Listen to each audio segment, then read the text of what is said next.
topic I see some confusion on, maybe more confusion than I would expect, is the biblical view on Islam and whether religious Muslims are going to be saved or going to be in heaven, that sort of stuff. Some people bring up like, God the Father is pretty similar to Allah. In fact, Catholics believe that we worship the same God, although there's some complexities there, obviously.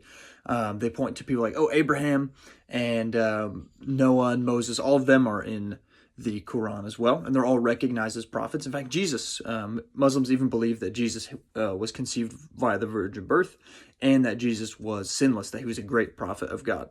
So you say, okay, well, what exactly does it mean to be saved from a biblical standpoint? And I want to point to the verse Romans 10:9, which is the simplest verse about salvation. Obviously, this topic can be expanded on a lot more, but I think Romans 9 is the perfect point to say, okay, what exactly does it mean to be saved?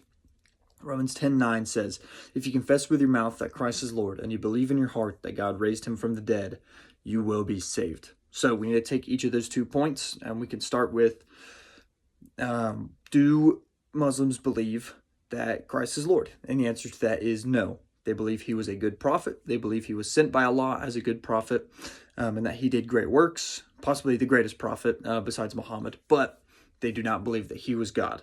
So right off the bat, that check is already gone. So we don't even need to worry about the second part because the first part is gone.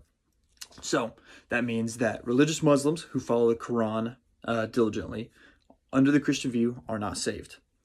And I would implore any Muslim watching this video, I want to open up my heart to you and say, I want you to think carefully about this Jesus person who's in your Quran. Think about the most important person in history who literally changed the way that we date things, right? We have BC and AD, before Christ and after death. He split history, that we base history on him. He's the most famous person to ever exist.